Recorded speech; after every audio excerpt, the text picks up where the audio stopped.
ลองไฟไปตาตามอันนี้ตัวนี้มันทั้งลุมสุดเนาะ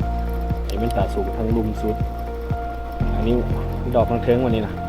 ตาตามอันนี้มันตาสูงเนาะ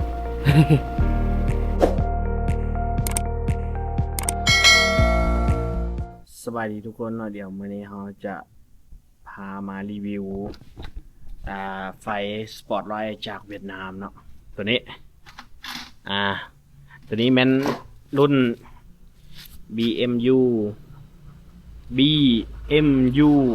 S20 เนาะตัวคู่ถึงตัวนี้ไฟน่าจะประมาณ50วัตต์แล้วตัวทั้งลุมนี่มันเซตไลน์ F32X ตัวนี้ตัวคู่ทั้งลุมเนาะตัวนี้มันจะเป็นไฟแบบหน้ากว้างออกมันจะเป็นไฟหน้ากว้างออกแล้วตัวนี้มันจะเป็นไฟยาวเนาะไฟแบบไกลอะแหละคันจิวาเราก็เลยว่าเอาไว้เทิงนี่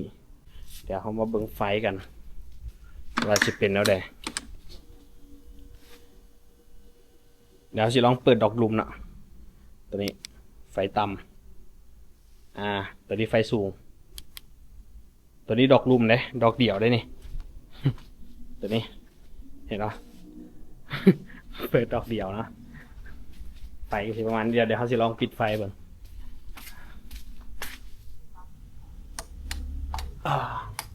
นี่เราลองปิดไฟก่อนนะดอกเดี่ยวได้ประมาณนี้เบิ่งดอกเทิงเนาะตัวนี้ดอกนี้เบิ่งนะอันนี้เป็นไฟตัวนี้เป็นไฟไฟต่ำเนาะมันที่เป็นไฟเหลืองเบิ่งไฟสูงปึ๊บเบิ่งข้างหน้า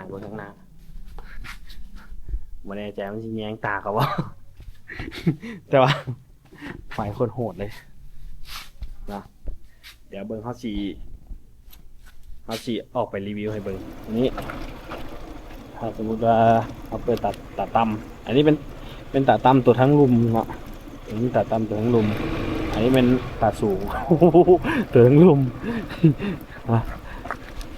เดี๋ยวมันคือสูงเลยติดด่าแท้เขาเลยสิต้องได้ไปปรับไฟลงอีกอ่ะอันนี้เป็นตาต่ำเลย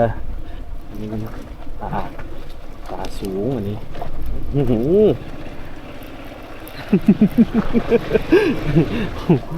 อันนี้มันอีกดอกหนึ่งดอกทางเทิงอันนี้มันตาต่ำทางเทิงนะอันนี้มันตาสูงเทิงเดี๋ยวมันโหดเกินเหลื่อมตาแล้วแหละคันไปสินะตัวตาต่ำลองไฟไป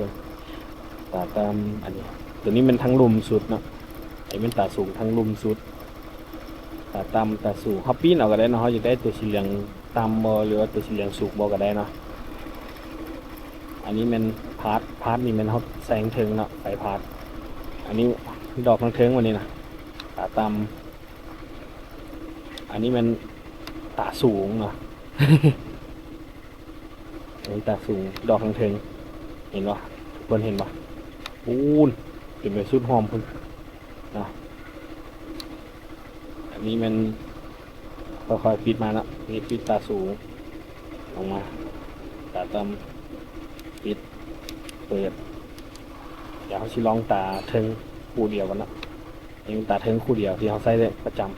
ำนี่เห็นปะตัวนี้มันสีสักยาวเนาะมันสียาวมันสีแบบมันสีสูงเขาก็เลยว่าใส่ตัวกวงออกแคมเลยค่ะเดี๋ยวสิจริงแบบเบิ่งทางง่ายบ่าเวลาเขาไม่อยากเปิดสูงเขาก็ใส่ตัวนี้ก็ได้แต่ว่าตาสูงตัวนี้มันก็สีสูงเลย เดี๋ยวสิปรับลงแล้วเนาะโอเค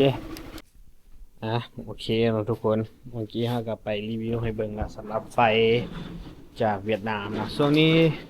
ในยุคนี้อยู่เวียดนามก็จะเฮ็ดไฟได้ดีแล้วเนาะสำหรับสปอตไลท์เสริมไฟรถนี่ถือว่าคุ้มกับราคาเลยแหละคันจิวานะเนาะไฟแจ้งดีนะสำหรับนักเดินทางพอแล้วสำนีนะ2 คู่นี้ก็เหลือแล้วก็ราคาถืออีกเนาะตัวนี้ก็สิประมาณ 1,500นี่แหละ ตัวนี้ก็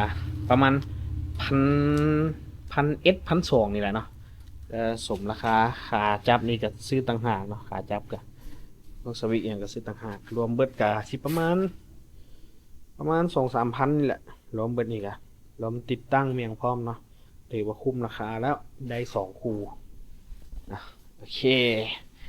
ฝากไว้เลยกับไฟสปอตไลท์จากประเทศเวียดนามสุดแจ่มโอ้โธ่